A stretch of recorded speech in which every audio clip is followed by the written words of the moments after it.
గత ప్రభుత్వం ఇవ్వకుండానే ఇంట్లో బండ పెట్టిండ్రు. గత ప్రభుత్వం ఇవ్వకుండానే నిరుద్యోగులంతా ఊళ్ళల్లో పోయి నువ్వు ఎందుకు ఇవ్వలేరా పిల్లగా అన్నారు. గత ప్రభుత్వం 2016, 2022 పేపర్ లీక్ చేస్తేనే మీ సంగతి చెప్పిర్రు. మరి ఆ రోజు 2016 టీజీపీఎస్ చైర్మన్ ఎవరున్న పేపర్ లీక్ అయినప్పుడు గంట చక్రపాణి ఉండే. మరి గంట చక్రపాణికి ఈరోజు ఎక్కడున్నాడు? వైస్ ఛాన్సలర్ ఇచ్చి మీ దగ్గర కూర్చోబెట్టుకున్నారు. గంట చక్రపాణిని మీ దగ్గర కూర్చోబెట్టుకున్నారు, మీ కార్యాలయంలో కూర్చున్నారు. ఇవాళ నేనేం అడుగుతలేను, నువ్వు నంబర్ 1 స్టేట్లో అన్నావు. నంబర్ 1 స్టేటు నీ ఉద్యోగులలో కాదు, నంబర్ 1 స్టేట్ ఈరోజు నిరుద్యోగులలో ఉన్నారు. ఈరోజు నంబర్ 1 స్టేటు నిరుద్యోగుల ఆత్మహత్యలు ఉన్నారు. నంబర్ 1 స్టేటు ఈరోజు అన్ఎంప్లాయ్మెంట్లో ఉన్నారు. కాబట్టి ఈరోజు నేను లెక్క పట్టుకొని వచ్చిన, మీరు ఇచ్చిన నోటిఫికేషన్ డేట్లతో సహా పట్టుకొని వచ్చిన, ఏ డేట్ రోజు ఏ రోజు ఇచ్చిండ్రు నాకు కూడా సేమ్ ఇదే టేబుల్ ఇవ్వాలి. ఏ రోజు ఎన్ని నోటిఫికేషన్లు ఇచ్చిండ్రు పట్టుకొని ఇక్కడికి రావాలి, ఇక్కడ చేయాలి. అప్పటిదాకా ఇక్కడికి వెళ్ళి కదిలేదు లేదు. బుర్ర వెంకటేశం వస్తారా, రేవంత్ రెడ్డి వస్తారా, ఎవరు వస్తారో రావాలి, ఇక్కడ లెక్కలు చెప్పాలి. అప్పుడే మేము ఇక్కడికి వెళ్ళి కదిలేదు. ఇంకా తెలంగాణ ప్రజలను కానీ, తెలంగాణ నిరుద్యోగులను కానీ, తెలంగాణలో ఉన్న విద్యార్థులు కానీ ఇంకా మేము మోసం చేస్తాం, దగా చేస్తాం, అందరినీ మా జేబుల కిందనే పెట్టుకున్నామంటే నడవది. ఆ పప్పులే ముడికాయి. కాబట్టి ఈరోజు ప్రశ్నించే రోజు వచ్చింది, నిలదీసే రోజు వస్తున్నాయి. అరే బాజాబ్తా ఒక పెద్ద జర్నలిస్ట్, పెద్ద జర్నలిస్టు, ఆయనను ముందు పెట్టుకొని ఈరోజు తెలంగాణ అంత బ్రహ్మాండంగా ఉన్నారు, నిరుద్యోగులు అంత సంతోషంగా ఉన్నారు, పరీక్షలకు ప్రిపేర్ అవుతుండ్రు అని చెప్పి ఇంత పచ్చి అబద్ధం చెప్తే తెలంగాణలో గొడ్డుపోయిన అదబ్బా. 44 కోట్ల జనం ఉన్న ఇక్కడ ఒక్కడు కూడా స్పందించేటోళ్ళు లేడు. ఇంత పచ్చి అబద్ధం ఆడితే ఒక మాట్లాడేటోళ్ళు లేడు. ఏమైపోయింది ఈరోజు? దేనైపోయింది? కాబట్టి నువ్వు అబద్ధం ఆడితే నడుస్తుంది అనుకున్నావు. అబద్ధాలు ఆడితే ఇష్టం నడవదు. రేవంత్ రెడ్డి ఈ బలుగుతా తోలు తీస్తామని చెప్తున్నా. నీ ఇష్టం వచ్చిన మాట్లాడితే నడవదు. ఇక్కడ నువ్వు ఓటుకు నోట్లో తప్పించుకోవచ్చు, నువ్వు ఈడీలకి వెళ్ళి తప్పించుకోవచ్చు, బీడీలకి వెళ్ళి తప్పించుకోవచ్చు, కానీ జనం నుండి తప్పించుకోలేవు, ప్రజాక్షేత్రం నుండి తప్పించుకోలేవు. ఈరోజు వాస్తవం చెప్పేదాకా ఇక్కడికి వెళ్ళి కదిలేదు. నేను ప్రతిదీ లెక్కలు తీసుకొని వచ్చిన. ఇక నీ పక్కన ఉన్న ఆంధ్రప్రదేశ్ నోటిఫికేషన్లు తీసుకొని వచ్చిన. అక్కడ జాబ్ క్యాలెండర్ ఇచ్చి ఎన్ని నౌకర్లు ఇచ్చిండ్రు, ఇక్కడ నీవు ఎన్ని నౌకర్లు ఇచ్చినావు, ఇక్కడ తేలాల్సిన అవసరం ఉంది. ఈరోజు అప్పటిదాకా ఇక్కడికి వెళ్ళి కదిలేదు, లేనేలేదు. ఇవాళ బీచ్ మించుకొని ఇక్కడ కూర్చున్నా. ఇక్కడ రీప్రజెంటేషన్ ఇస్తే మీరు 4 గీక్కో పక్కన పడేస్తారు. నేను ఆల్రెడీ వయసు పెంచమని చెప్పిన. ఇవాళకి తెలంగాణ ఉద్యమాల్లో పాల్గొన్న వాళ్ళు, మరి మొన్నటిదాకా ప్రభుత్వం పాల్గొన్న వాళ్ళు ఇవాళ 49 సంవత్సరాలు దాటిపోయినాయి. ఈరోజు మీరు ఏజ్ కూడా 49 సంవత్సరాలు పెంచాలని చెప్పి నేను డిమాండ్ రీప్రజెంటేషన్ ఇస్తే ఇప్పటిదాకా దేని గురించి కూడా మాట్లాడతలేరు. ఇలా 10,000 మంది పోలీసులు రిటైర్డ్ అయితే ఆ రిక్రూట్మెంటే లేదు. అన్నీ పడుతున్నాయి అని చెప్పి పచ్చి అబద్ధం. నువ్వు మాట్లాడుకుంటూ ఉంటే బాగుండు. ఈరోజు మాట్లాడి ప్రతి ఒక్కరిని మాట్లాడి ఆడ ఇంకోటి ఆడ చప్పళ్ళు కొట్టేటోళ్ళు మళ్ళీ అయినా 67,760 పోస్టులు ఇవ్వగానే అని అందరు చప్పళ్ళు కొడుతుండ్రు. భారతదేశం ఏమనుకోవాలి? అరే నిజంగా ఏ దేశంలో ఇవ్వకున్నా కానీ రేవంత్ రెడ్డి బాగా ఇచ్చిన అబద్ధం అని చెప్పి ఇలా మనం తెలవాలి కదా. ఇవాళ అబద్ధం అని చెప్పాలి కదా. రేవంత్ రెడ్డి పచ్చి అబద్ధం ఈరోజు హిందూ పత్రిక ముందు చెప్పిందని చెప్పాలి కదా. మరి తెలంగాణ హిందూ పత్రిక ఉంది కదా, ఇవన్నీ అబద్ధాలని వాడని రాయాలి కదా కథనం. ఈరోజు రాయాలి. కాబట్టి ఖచ్చితంగా దీనిపైన జవాబు చెప్పాలి. మరి బుర్ర వెంకటేశం గారు వచ్చి చెప్తారా దీనిపైన నోటిఫికేషన్లతోటి, లేకుంటే రేవంత్ రెడ్డి గారు వచ్చి చెప్తారా, రేవంత్ రెడ్డి దగ్గర ఉన్న చెంచా గారు డాఫర్ గారు లోఫర్ గారు ఎవరు వచ్చి చెప్తారా? ఎక్కడికి చెప్పేదాకా ఇక్కడికి కదిలేదు లేదు. ఇక మీ డ్రామాలు చాలా అయిపోయినాయి, మీ డ్రామాలు మస్తు అయిపోయినాయి. ఇక మేము మొదలు పెడతాం, మీ ఆట మొదలు పెడతాం, మిమ్మల్ని ఆడిపిస్తాం.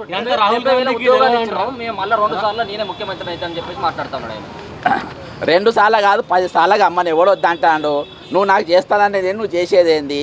ఈరోజు దొంగల రాజ్యం నడుస్తుంది, అర్థమైందా? ఈయనను చూసి ఇలా వెస్ట్ బెంగాల్లో కూడా ఒక ఓటుకు నోటు దొంగలు అక్కడ వేసిండ్రు. కాబట్టి వచ్చే రోజులలో ఈరోజు దొంగతనాలు చేస్తున్నందుకు కాన్స్టిట్యూషన్ అనేది అయిపోయింది. ది లార్జెస్ట్ కాంగ్రెస్ పార్టీ ఒక దొంగలను తీసుకొని వచ్చేసిందంటే ఇంత మించిన దౌర్భాగ్యం ఏముంటుంది? కాబట్టి ఇక్కడ మన లెక్కలు చెప్పేదాకా ఇక్కడికి వెళ్ళి కదిలేదు లేదు. ఈడ మన లెక్కలు చెప్పాల్సిందే. ఇక్కడ మనకు ఎన్ని పోస్టులు ఇస్తే ఆ పోస్టుల లెక్కలు చెప్పాల్సిందే. అప్పటిదాకా ఇక్కడికి కదిలేదు లేదు. ఇక్కడికి వెళ్ళి బోసి కూర్చుంటాం. రేవంత్ రెడ్డికి పాలాభిషేకాలు చేస్తూ ఉన్నారు. దేశంలో ఎక్కడ లేని విధంగా మేము జాబ్లు వేసినాం. అవి పాలు కాదబ్బా, తెల్లగున్నట్టు అని పాలు కాదు. ఆ తెల్ల సున్నంలా నీళ్లు కలిపి పోసిండ్రు. మీరు ముసుక్కున్న నిజంగా పోస్తే బొబ్బలు వస్తాయి అన్నీ. ఆ ఒరిజినల్ పాలు కాదు. అది కాంగ్రెస్ల సంఘం నాకు తెలియదు అబ్బా. 34 ఏళ్ళు నుండి వచ్చిన అది ఒరిజినల్ పాలు కాదు. అవంటే సున్నం, అది దొంగ సున్నం పట్టుకొని వచ్చి అలా నీళ్లు కలిపి పాలను పోసింది సున్నం నీళ్ళు. దే ఆర్ నాట్ ఇవి. కాబట్టి ఈరోజు మీకు నిజంగా మీకు ఇవన్నీ ఒకటే చెప్తున్నాబ్బా. ఇవాళ రేవంత్ రెడ్డి గారికి చెప్తున్నా, గల్లా ఎగిరేసుకోండ్రా. ఈ పోస్టులన్నీ నేను ఇచ్చిన డేట్తో చూపి నన్ను ఇక్కడనే తీసుకపోయి జైల్లో పెట్టు, బెయిల్ కూడా తీసుకోను. లేకుంటే ఇగో దీనికే ఉడిది జెరసన్ అంటే పచ్చి అబద్ధాలు ఆడుతుందని టీజీపీఎస్సీ బోర్డు ఉన్నది కదా ముందు, ఆ బోర్డుకే నన్ను ఉడిది. అర్థమైందా? లేదు అనంటే నీ అబద్ధం అనుకుంటే నీ పోలీసు వాళ్ళని తీసుకెళ్ళని అరెస్ట్ చెప్పి నన్ను ఈరోజు ఇక్కడ అరెస్ట్ చేసి తీసుకపోతే ఇవన్నీ చెప్పిన అన్ని అబద్ధాలు అన్నట్టు, నేను చెప్పిన అన్ని వాస్తవాలు అన్నట్టు. ఒకవేళ ఆయన చెప్పి నిజం అనుకో, ఇవన్నీ ఆయన నోటిఫికేషన్ నా ముందుకు వస్తాడు, చూపెడతాడు. మీ ముందే నన్ను తీసుకుపోయి 4 దంతన్నాను తన్ని దీనిగా TGPSC బోర్డుకు నన్ను ఉడిగిస్తారు. లేకుంటే ఆయన తప్పే అనుకో, ఆయన దగ్గర లెక్కలు లేవు, మాట్లాడిన దొంగ మాటలు, లంగ మాటలు, 420 మాటలు, 840 మాటలు, 1216 మాటలు అనుకో, నన్ను తీసుకుపోయి పోలీసులతో అరెస్ట్ చేయించి లోపల పెట్టిస్తారు. జరగబోయేది ఇదే. కాబట్టి ఏదో ఒకటి తాడో పేడో తేలేదాకా ఇక్కడ లేచేది లేదు. ఇవాళ నిరుద్యోగ సంఘాలను మొత్తం కట్టేసిండ్రు. నిరుద్యోగ సంఘాలను మొత్తం ఈరోజు బయటికి వెళ్ళకుండా చేసిండ్రు, మాట్లాడకుండా చేసిండ్రు. ఈరోజు వాళ్ళు ఒక రోజు మాట్లాడితే 2 రోజులు మాట్లాడకుండా చేసి పడేసిండ్రు. ఒకరోజు ఇది చేస్తే అది ఈరోజు స్వార్థంతో ఈరోజు అయోమయంలో ఉన్నది నిరుద్యోగులు, గ్రామీణ ప్రాంతంలో ఉన్న నిరుద్యోగులు, గ్రామీణ ప్రాంతంలో అథ్లెటిక్స్.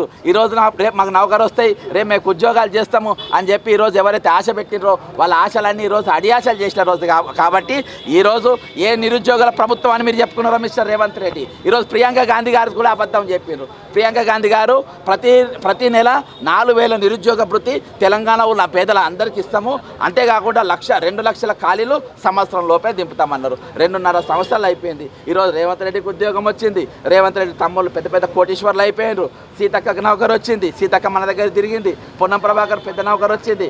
అందరు బ్రహ్మాండంగా నౌకర్లు చేసుకుంది. లాస్ట్లో బల్మూరు వెంకట అనేటువంటి కూడా పదవి వచ్చిందంట. మీరు అడ్డం పెట్టుకొని, నిరుద్యోగులు అడ్డం పెట్టుకొని ఈరోజు ఏలాడిన వాళ్ళు అంటే జైలుకు పోయేది. ఎందుకు జైలుకు పోయేది నాకు పంపేది మ్యాక్స్ ఫిక్సింగ్. అదే జైలుకు పోవడం కూడా మ్యాక్స్ ఫిక్సింగ్ అన్న తర్వాత అదే రాహుల్ గాంధీ వచ్చే రోజే జైలుకు పోయేది. మళ్ళీ వీళ్ళు రాహుల్ గాంధీ ఇట్లా దిగాలి, వీళ్ళు జైలుకు పోవాలి, మళ్ళీ పరమార్శనికి జైలుకు తీసుకుపోవాలి. అట్లా వీళ్ళందరినీ రోజు లీడర్లను చేసే ప్రయత్నం చేసిండ్రు. మస్తు డ్రామాలు చూసినాము, మస్తు ఏషాలు చూసినాము, మీ 420 కథలు, మీ లంగ కథలు అనేది చూసినాము. మీరు ఈరోజు గాంధీ భవన్లో ఒకప్పుడు గాంధీవాదులు ఉండేది. గాంధీ భవన్లో ఇందాక నా బండి గాంధీ భవన్లో పార్కింగ్ చేసిన పక్కన. ఇవాళ చూస్తే మొత్తం గాడ్సేల్ వాదులు, 420 గాన్లు, లంగగాన్లు అంతా మోపోయింది ఈరోజు.